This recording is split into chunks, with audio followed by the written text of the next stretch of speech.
আসসালামু আলাইকুম। কেমন আছেন সবাই? আশা করছি সকলেই খুব ভালো আছেন। আজ আমি আপনাদের বানিয়ে দেখাবো মাত্র একটি ডিম দিয়ে দুধ, বাটার ছাড়া চকলেট ময়েস্ট কেক। আর এটি বানানো এতটাই সহজ যে যারা কোনোদিনও বাড়িতে কেক বানাননি তারাও খুব সহজে এই কেকটি বানিয়ে নিতে পারবে।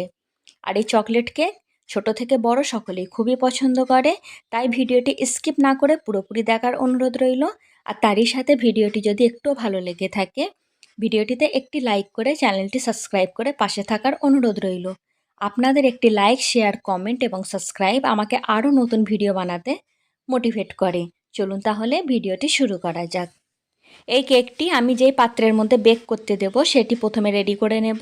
তার জন্য আমি অয়েল ব্রাশের মধ্যে সামান্য কিছুটা সাদা তেল নিয়ে এই পাত্রের চারিদিকে খুব ভালো করে ব্রাশ করে নেব। ব্রাশ করা হয়ে গেলে আমি এখানে দিয়ে দেব কিছুটা পরিমাণে ময়দা। আর এই ময়দা আমি এই তেলের মধ্যে চারিদিকে খুব ভালো করে কোট করে নেব।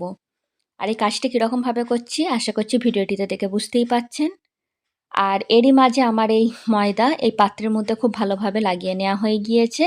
এবারে যে অবশিষ্ট ময়দাটি বেঁচে গিয়েছে সেটি আমি ঢেলে নেব, আর তারই সাথে এই পাত্রটি আমি সাইডে রেখে দেব। আমি আবারও আলাদা একটি পাত্রের মধ্যে নিয়ে নিয়েছি একটি রুম টেম্পারেচারে থাকা ডিম। আর ডিম যদি ফ্রিজের মধ্যে থেকে থাকে কেকটি বানাবার প্রায় 1 ঘন্টা আগে ফ্রিজ থেকে বার করে নিলেই হবে। আর এখানে একটি ডিম দিয়েই আমি কেকটি আজকে বানিয়ে দেখাবো। এবার আমি এর মধ্যে দিয়ে দেব হাফ কাপ চিনি। এখানে আমি আস্ত চিনি দিয়ে দিচ্ছি, আপনারা চাইলে এখানে চিনিটা পাউডার করে নিতে পারেন। তারই সাথে দিয়ে দেব 1/4 কাপ সাদা তেল। কোনো ফ্লেভার ছাড়া তেলটি ইউজ করতে হবে। এবার আমি একটি হ্যান্ড হুইক্সের সাহায্যে এই চিনি ডিমের মধ্যে খুব ভালোভাবে গুলে যাওয়া পর্যন্ত গুলে নেব। এখানে ফোম তৈরি করার কোনো প্রয়োজন নেই, চিনিটা এই ডিমের মধ্যে গুলে গেলেই হবে। আর এখানে এই চিনি ডিমের মধ্যে খুব ভালোভাবে গুলে গিয়েছে। এবার আমি এখানে দিয়ে দেব হাফ কাপ কুসুম গরম পানি। আর অতি অবশ্যই এখানে কুসুম গরম পানিটা অ্যাড করতে হবে। আর তারই সাথে দিয়ে দেব এখানে বাটার মিল্ক। আমার কাছে বাটার মিল্ক ছিল না, তাই 2 টেবিল চামচ লিকুইড গরুর দুধের মধ্যে হাফ চা চামচ ভিনেগার মিশিয়ে আমি এখানে বাটার মিল্কটা তৈরি করে নিয়েছি। এবার এই উপকরণগুলি আমি ডিমের সাথে খুব ভালো করে মিশিয়ে নেব। এরই মাঝে সমস্ত উপকরণ খুব ভালোভাবে মিশিয়ে নেওয়া হয়ে গিয়েছে। এবার আমি এখানে শুকনো উপকরণগুলি অ্যাড করব। তার জন্য আমি প্রথমে এখানে একটি চালনি নিয়ে নিয়েছি। এবার এই চালনির উপরে দিয়ে দেব 1.25 কাপ ময়দা। এখানে আমি পুরোপুরি 1 কাপ ময়দা অ্যাড করছি না, 1.25 কাপ ময়দা অ্যাড করছি। আর তারই সাথে দিয়ে দেব 1/4 কাপ কোকো পাউডার। এখানে কোকো পাউডার এবং ময়দা দুটো মিক্স করলে 1 কাপ হবে। তারই সাথে দিয়ে দেব 1 চা চামচ বেকিং পাউডার, দিয়ে দেব 1/4 চা চামচ বেকিং সোডা। তারই সাথে দিয়ে দেব একেবারে 1 চিমটি লবণ। কেউ যদি কেকের মধ্যে লবণটা পছন্দ না করেন তাহলে এখানে লবণটা স্কিপ করতে পারেন। এবার আমি এই সমস্ত উপকরণ খুব ভালো করে চেলে নেব। আর অতি অবশ্যই চেলে নেবেন, তাহলে এর মধ্যে যদি কোনো দানা বিশিষ্ট যে থেকে থাকে সেটি তুলে ফেলে দেওয়া যাবে। আর এই দানা বিশিষ্টগুলি যদি কেকের মধ্যে চলে যায় তাহলে কেকটা একেবারেই ভালো হবে না। তাই অতি অবশ্যই সমস্ত শুকনো উপকরণ খুব ভালো করে চেলে নিতে হবে। এরই মাঝে সমস্ত উপকরণ চেলে নেওয়া হয়ে গিয়েছে। তারই সাথে দিয়ে দিলাম হাফ চা চামচ ভ্যানিলা এসেন্স। এবার আমি হ্যান্ড হুইক্সের সাহায্যে এই উপকরণগুলি খুব ভালো করে মিশিয়ে নেব। বেশ কিছুক্ষণের মধ্যেই দেখুন সমস্ত উপকরণ খুব ভালোভাবে মিশিয়ে নেওয়া হয়ে গিয়েছে। আমি এবার আপনাদেরকে একটু দেখিয়ে দেব যে এই ব্যাটারের ঘনত্বটা ঠিক কীরকম আছে। দেখুন এখানে এই ব্যাটারের ঘনত্বটা ঠিক এই রকম আছে। আর প্রতিটা মেজারমেন্ট যদি আপনারা ফলো করেন তাহলে আপনাদেরও কেকের ব্যাটারটা ঠিক এই রকমই তৈরি হবে। এবার আমি এটি সরাসরি যে বেক করার পাত্রটি রেডি করে রেখেছিলাম তার মধ্যে ঢেলে দেব। আর অতি অবশ্যই কেকের ব্যাটারটি তৈরি করে খুব বেশিক্ষণ রাখা যাবে না, সাথে সাথেই সেটি বেক করতে দেওয়ার জন্য দিয়ে দিতে হবে। তাই আগে থেকে বেক করার পাত্রটি রেডি করে রাখতে হবে। আর ব্যাটারটি তৈরি হওয়ার সাথে সাথেই পাত্রের মধ্যে ঢেলে দিতে হবে। এবার আমি কেকের ব্যাটারটি এই পাত্রের মধ্যে ঢেলে দিলাম। দেয়া হয়ে গেলে আমি স্প্যাচুলার সাহায্যে এই ব্যাটারটি হালকা হাতে একটু নাড়াচাড়া করে দেব, যাতে এর ভিতরে যদি কোনো এয়ার বাবল থেকে থাকে সেটি বার হয়ে যায়। আর তারপরেও যদি এর মধ্যে কিছু এয়ার বাবল থেকে থাকে তার জন্য আমি পাত্রটি 2 হাতের সাহায্যে হালকা হাতে ট্যাপ করে দেব। এর ফলে অবশিষ্ট যে এয়ার বাবলগুলো এর ভিতরে থেকে থাকবে সেগুলি বার হয়ে যাবে। আর এরই মাঝে এই ব্যাটারটা আমি খুব ভালো করে ট্যাপ করে দিয়েছি। এবার আমি এটি সরাসরি বেক করার জন্য বসিয়ে দেব। আমি কেক বেক করার জন্য আগে থেকেই এখানে একটি প্রেসার কুকারের মধ্যে লবণ এবং তার উপর একটি স্টিলের স্ট্যান্ড দিয়ে এই কুকারটি আমি প্রায় 10 মিনিট মতো ফ্রি হিট করে নিয়েছিলাম। তারপর এই পাত্রের ঢাকাটি খুলে দিয়ে আমি এখানে কেকের ব্যাটারের পাত্রটি বসিয়ে দেব।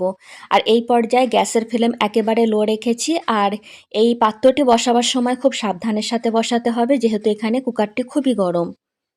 এরই মাঝে পাত্রটি আমি কুকারের মধ্যে দিয়ে দিয়েছি। এবার আমি এখানে কুকারের ঢাকা বন্ধ করে দেব। আর এই কুকারের মধ্যে যে রাবারটি থাকে সেটি আমি খুলে নিয়েছি। আর যে হুইসেলটা থাকে সেটি আমি খুলছি না, সেটি আমি রেখে দেব। এবার আমি এই পাত্রের ঢাকাটি বন্ধ করে দিয়ে গ্যাসের ফ্লেম একেবারে লো রেখে 35 থেকে 40 মিনিট এই কেকটি বেক করে নেব। আপনাদের চুলোর আঁচ হিসাবে এখানে টাইমটা হয়তো একটু কম বেশি লাগতে পারে। আপনারা 30 মিনিট পর কেকটি একবার চেক করে নিয়ে আবারও যদি প্রয়োজন হয় 5 মিনিট বেক করে নিলেই হয়ে যাবে। ফিরে আসছি 40 মিনিট পর। এরই মাঝে প্রায় 40 মিনিট হয়ে গিয়েছে। আমি এবারে পাত্রের ঢাকাটি খুলে আপনাদেরকে একটু দেখিয়ে দেব। দেখুন এখানে কেকটা কিন্তু খুব সুন্দরভাবে বেক হয়েছে, তারই সাথে অনেকটাই ফুলে উঠেছে। এবার আমি একটি টুথপিকের সাহায্যে একবার চেক করে নেব। দেখুন এখানে টুথপিকটা কিন্তু একেবারে ক্লিন বার হয়েছে। এর ফলে বুঝে নিতে হবে কেকটা খুব সুন্দরভাবে বেক হয়ে গিয়েছে। এবার আমি কেকটি এই কুকারের মধ্যে থেকে বার করে নেব। কেকটি বার করে আমি সাইডে রেখেছি। আর তারই সাথে এখানে নিয়ে নিয়েছি হাফ কাপ কুসুম গরম পানি। এবার আমি এর মধ্যে দিয়ে দেব 2 চা চামচ চিনি। আর এই চিনি আমি পানির মধ্যে খুব ভালোভাবে গুলে নেব। আর এরই মাঝে এখানে চিনি পানির মধ্যে খুব ভালোভাবে গুলে নেওয়া হয়ে গিয়েছে। আর তারই সাথে এখানে আমি কেকটা নিয়ে নিয়েছি। আর এখানে কেকটা খুবই গরম আছে। আর গরম থাকা অবস্থাতেই আমি এখানে নিয়ে নেব একটি কাঁটা চামচ। আর কাঁটা চামচের সাহায্যে এই কেকের মধ্যে আমি ছিদ্র করে দেব। এই কেকটা এখনই খুবই নরম, কিন্তু আর এই ছিদ্র করে নিয়ে এর মধ্যে এই সুগার সিরাপটা দেওয়ার ফলে কেকটা আরও ময়েস্ট হয়ে যাবে। আর এই কেকটা গরম থাকা অবস্থাতেই এই কাজটি করে নিতে হবে। যদি কেকটা ঠান্ডা হওয়ার পরে আপনারা এর মধ্যে সুগার সিরাপটা দেন, তাহলে কেকটা সেই সুগার সিরাপটা টানবে না। আর কেকটা তখন একেবারেই খারাপ হয়ে যেতে পারে। তাই অতি অবশ্যই কেক গরম থাকতে থাকতেই সুগার সিরাপটা এখানে দিয়ে দিতে হবে। আর এরই মাঝে আমি সম্পূর্ণ সুগার সিরাপ এই কেকের মধ্যে অ্যাড করে দিয়েছি। এবার আমি কেকটা ঠান্ডা হওয়ার জন্য কিছুক্ষণ রেখে দেব। আর যতক্ষণ এই কেকটি ঠান্ডা হবে তারই মাঝে আমি এখানে একটু চকলেট গানাশ রেডি করে নেব। এখানে আমি আলাদা করে আজকে কোনো গানাশ রেডি করছি না। এখানে আমি 3 প্যাকেট 10 টাকার যে ডেয়ারি মিল্ক পাওয়া যায় সেই চকলেট নিয়ে নিয়েছি। এবার এই চকলেটগুলো আমি প্যাকেট থেকে বার করে ছোট ছোট করে টুকরো করে নেব। এখানে যদি আপনারা বেশি চকলেট পছন্দ করেন তাহলে এখানে চকলেটের মাপটা বাড়িয়ে নিতে পারেন। এবার আমি আলাদা একটি পাত্রের মধ্যে আগে থেকে পানি ফোটার জন্য বসিয়ে দিয়েছিলাম। এই পানিটা খুব ভালোভাবে ফুটে উঠেছে। এবার আগে থেকে যে আমি চকলেটগুলি ভেঙে রেখেছিলাম সেই পাত্রটি এই পানির পাত্রের উপরে বসিয়ে দেব, যাতে এর ভাপটা এই পাত্রের মধ্যে লাগতে থাকে। আর দেখুন কিছুক্ষণের মধ্যেই কিন্তু এই চকলেটটা পুরোপুরি গলে গানাশের মতো হয়ে গিয়েছে, একেবারে মেল্ট হয়ে গিয়েছে। এবার আমি এই মেল্ট করে নেওয়া চকলেট নামিয়ে নেব। আর তারই সাথে আমি কেকটি ডেকোরেশন করে নেব। আর এরই মাঝে কেকটা প্রায় 80% মতো ঠান্ডা হয়ে গিয়েছে। এবার আমি এটি মোল্ড আউট করে নেব। আপনারা চাইলে এই মোল্ডের মধ্যেই চকলেট গানাশ দিয়ে ডেকোরেট করে সার্ভ করতে পারেন। আমি আজকে ওইভাবে সার্ভ করব না, আমি এটি মোল্ড আউট করে নেব। তার জন্য ছুরির সাহায্যে প্রথমেই কেকের চারিদিক থেকে কেকটি এই পাত্র থেকে ছাড়িয়ে নেব। তারপর আলাদা একটি প্লেট নিয়ে এই পাত্রের উপরে দিয়ে আমি উল্টিয়ে কেকটি মোল্ড আউট করে নেব। আর এখানে কতটা সহজে এই কেকটি মোল্ড আউট হয়ে গেল সেটি তো আপনারা দেখে বুঝতেই পেরেছেন। আর এখানে কেকটা খুবই স্পঞ্জি হয়েছে। আর এখানে কেকটা এখনও কিন্তু অনেকটাই গরম আছে। আর যেহেতু এখানে সুগার সিরাপ অ্যাড করেছি তাই খুব সাবধানের সাথে কেকটি উল্টিয়ে নিতে হবে, কারণ এখানে কেকটা অনেকটাই নরম হয়ে আছে।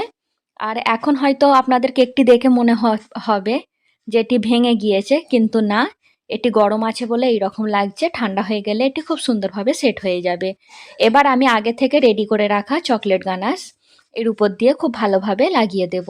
আপনারা চাইলে এমনিতেও এই কেকটি সার্ভ করতে পারেন। আর আমি এখানে কেকটা একটু সুন্দর দেখাবার জন্য এখানে চকলেট গানাশ দিয়ে এটি ডেকোরেট করে দিচ্ছি। খুব ভালো করে স্প্যাচুলার সাহায্যে চারিদিক দিয়ে আমি এই চকলেট গানাশটি লাগিয়ে দেব। আর এরই মাঝে এই চকলেট গানাশ খুব ভালোভাবে লাগিয়ে নেওয়া হয়ে গিয়েছে। এই কেকটি যাতে আরও দেখতে সুন্দর লাগে তাই আমি এখানে উপর দিয়ে চকলেট স্প্রিঙ্কেল ছড়িয়ে দিচ্ছি। আপনাদের হাতের কাছে যদি স্প্রিঙ্কেল না থাকে তাহলে এর পরিবর্তে আপনারা কোনো চকলেটকে গ্রেট করেও উপর দিয়ে ছড়িয়ে দিতে পারেন। আর এই স্প্রিঙ্কেল ছড়িয়ে নেওয়া হয়ে গেলে আমি এই কেকটি নর্মাল ফ্রিজের মধ্যে প্রায় আধ ঘন্টা মতো রেখে দেব। এর ফলে কেকটি খুব সুন্দরভাবে ঠান্ডাও হয়ে যাবে, তারই সাথে খুব সুন্দরভাবে সেট হয়ে যাবে। ফিরে আসছি প্রায় আধ ঘন্টা পরে। আধ ঘন্টা পর ফিরে এলাম আর এরই মাঝে কেকটা খুব সুন্দরভাবে ঠান্ডাও হয়ে গিয়েছে আর তারই সাথে সেটও হয়ে গিয়েছে। এবার আমি এই কেকটি আপনাদেরকে কেটে দেখিয়ে দেব যে কেকটা কতটা সফট হয়েছে। আর আমার এই কেকটি কেটে নেওয়া দেখে আশা করছি বুঝতেই পারছেন যে কেকটা কতটা পরিমাণে সফট হয়েছে। আর এই কেকটা এতটাই লোভনীয় যে বাচ্চা থেকে বড় কেউই লোভ সামলাতে পারবে না আর সবাই এই কেকটি খুবই মজা করে খাবে। এবার আমি এই কেকটি পাত্র থেকে উঠিয়ে আপনাদেরকে কাছ থেকে খুব ভালো করে দেখিয়ে দিচ্ছি যে কেকটা কতটা পরিমাণে ইয়াম্মি হয়েছে।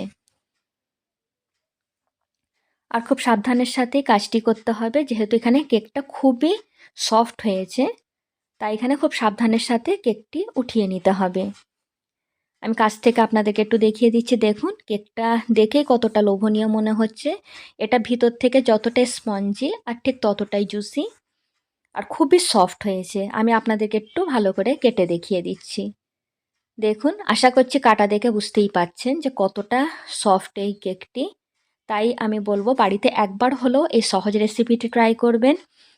আমি গ্যারান্টি দিয়ে বলছি বাড়ির সকলে এই কেক খুবই পছন্দ করবে। আর মাশাআল্লাহ আমার ফ্যামিলিতে কেকটি সকলে খুবই পছন্দ করেছিল। তাই আপনাদেরকে এই রেসিপিটি কেমন লাগলো আমাকে কমেন্ট সেকশানে জানাতে ভুলবেন না। আর বাড়িতে একবার হলেও এটি ট্রাই করবেন। ফিরে আসবো আবারও এরকম সহজ সহজ রেসিপি নিয়ে। ততদিন সুস্থ থাকবেন, ভালো থাকবেন। আল্লাহ হাফিজ।